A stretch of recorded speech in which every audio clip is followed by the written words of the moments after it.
नमस्कार दोस्तों, आपका स्वागत है हमारे YouTube चैनल GRV न्यूज़ में। जैसा कि आप सभी लोग जानते हैं कि इस चैनल पर देश दुनिया की 10 बड़ी और महत्वपूर्ण खबरों की अपडेट सबसे पहले आती है। इसी के साथ चलते हैं सबसे पहली बड़ी खबर की ओर।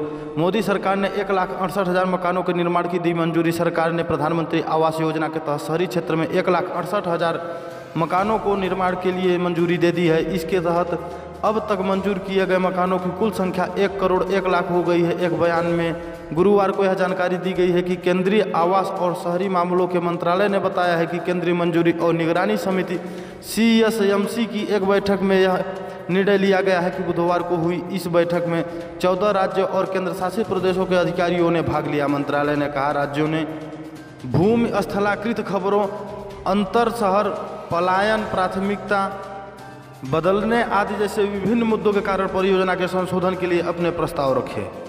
इसी के साथ अगली खबर, राफेल विमानों के फ्रांस से भारत आने में मदद करेगा UAE, आसमान में फरेगा फ्यूल।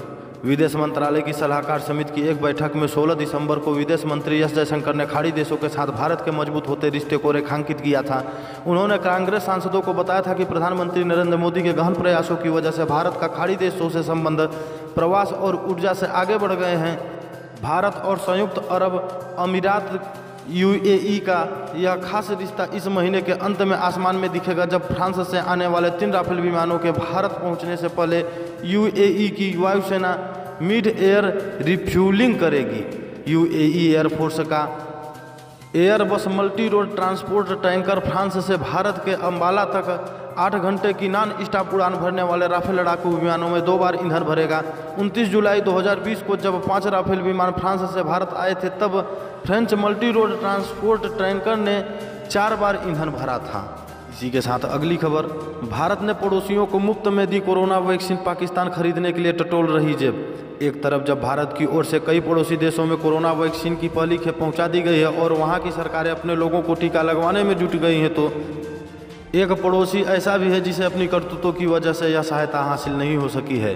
तो कंगाली की वजह से वह खरीदने की हिम्मत नहीं जुटा पा रहा है। करतूत और कंगाली से तो आप समझ ही गए होंगे कि बात पाकिस्तान की हो रही है, जिसे आतंकिस्तान और कंगालिस्तान के नाम से भी जाना जाता है।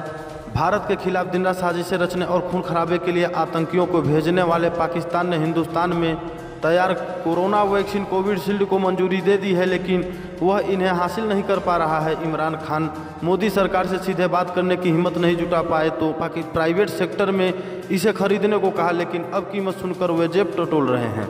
पाकिस्तान के अखबार डॉन की एक रिपोर्ट के मुताबिक निजी आयातकों ने पाकिस्तान सरकार को बताया कि एक्सपोर्ट एक्स्ट्राजेनेका और सीरम इंस्टीट्यूट ऑफ इंडिया की ओर से तैयार वैक्सीन के प्रति डोज की कीमत 6 से 7 डॉलर होगी, यानी पाकिस्तान करेंसी के हिसाब से प्रति डोज करीब 1,000 रुपये की कीमत की होगी। यदि आपको यह कीमत बहुत ज़्यादा नहीं लग रही हो तो पहले उस पाकिस्तान की माली हालत के बारे में सोच लीजिए, जिसके विमान को विदेश ज़मीन पर कर्ज नहीं चुका पाने की वजह से जब्त कर लिया जाता है। यहाँ बता दें कि भारत सरकार को यही वैक्सीन करीब 200 रुपये प्रति डोज पर मिली है, जबकि सीरम इंस्टीट्यूट की ओर से बाजार में इसकी कीमत करीब 1,000 रुपये रखने की बात कही गई है। इसी के साथ अगली खबर, कोरोना से जंग जिस संजीवनी के लिए महीनों किया इंतजार, राजस्थान में 3 दिन में ही 622 डोज हो गए खराब। केंद्र सरकार ने टीकाकरण अभियान को शुरू करने से पहले ही सभी राज्यों को यह निर्देश जारी किए थे कि इस जीवन रक्षक अभियान में वैक्सीन की एक भी बूंद बर्बाद न हो। साथ ही यह भी तय किया गया था कि जिनके नाम सूची में है उनके अलावा भी कुछ के नाम रिजर्व में रखे जाएंगे, लेकिन राजस्थान में इन नियमों में कोताही बरती गई, जिसके चलते ही 3 दिन में 14 जिलों में 622 डोज बर्बाद हो गई। दरअसल टीकाकरण अभियान में सरकार के द्वारा जारी किए गए निर्देशों पर ही काम करना होता है। टीकाकरण के पहले एक सूची तैयार की जाती है और उसी हिसाब से वैक्सीनेशन किया जाता है, लेकिन समस्या यह है कि सेंटर पर 10 के गुणवत्ता में लोग नहीं आते हैं तो डोज बर्बाद हो जाती है, क्योंकि एक वायल में 10 डोज होती है और एक बार खुलने के बाद वह 4 घंटे तक ही इस्तेमाल की जा सकती है। अगली खबर, चीन के चंगुल में फंस नेपाल ने रिश्ते बिगाड़े, मगर भारत ने संकट में 10 लाख वैक्सीन देकर दिखाया बड़ा दिल।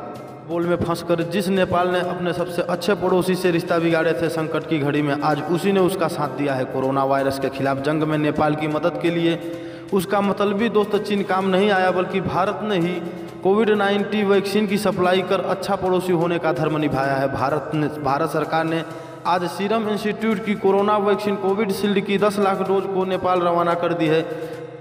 बता दें कि भारत सरकार ने भूटान, मालदीव, बांग्लादेश, नेपाल, म्यांमार और सेशेल्स को अनुदान सहायता के तहत 20 जनवरी से ही कोरोना वैक्सीन की आपूर्ति शुरू कर दी है।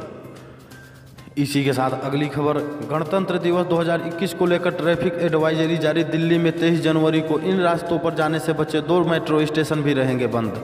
आगामी गणतंत्र दिवस 2021 परेड के मद्देनजर दिल्ली पुलिस ने तैयारियां तेज कर दी है। दिल्ली ट्रैफिक पुलिस के ज्वाइंट कमिश्नर मनीष अग्रवाल ने गुरुवार को एक प्रेस कॉन्फ्रेंस के दौरान ट्रैफिक एडवाइजरी जारी करते हुए इन तैयारियों के बारे में जानकारी दी। ज्वाइंट कमिश्नर ने कहा, गणतंत्र दिवस की फुल ड्रेस रिहर्सल के मद्देनजर राजधानी दिल्ली में 23 जनवरी को विजय चौक, रफ़ी मार्ग, जनपथ, मानसिंह रोड पर ट्रैफिक को अनुमति नहीं होगी। मेरी लोगों से अपील है कि 23 जनवरी की सुबह जब भी घर से निकले तो ट्रैफिक एडवाइजरी को जरूर ध्यान में रखें। मनीष अग्रवाल ने कहा कि 26 जनवरी को सुबह 4 बजे से नेताजी सुभाष मार्ग को भी बंद कर दिया जाएगा। इसी के साथ अगली खबर, गणतंत्र दिवस पर किसान ट्रैक्टर रैली को मंजूरी देने से दिल्ली पुलिस का इनकार।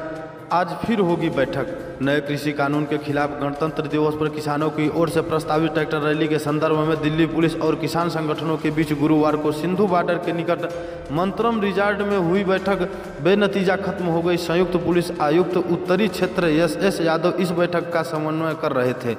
बैठक के बाद क्रांतिकारी किसान यूनियन के नेता दर्शन पाल ने कहा कि दिल्ली सरकार के आउटर रिंग रोड पर सुरक्षा कारणों से गणतंत्र दिवस पर ट्रैक्टर परेड का आयोजन नहीं किया जा सकता। हम स्पष्ट है कि हम केवल वहीं ट्रैक्टर परेड करेंगे।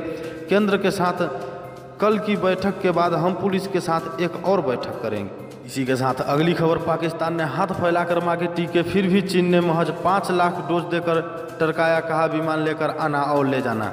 कभी मास्क के नाम पर अंडरवियर के टुकड़े सिलकर पाकिस्तान भेजने वाले चीन ने कोरोना वैक्सीन के मामले में भी अपनी दोस्ती की उम्मीद पर पानी फेर दिया है।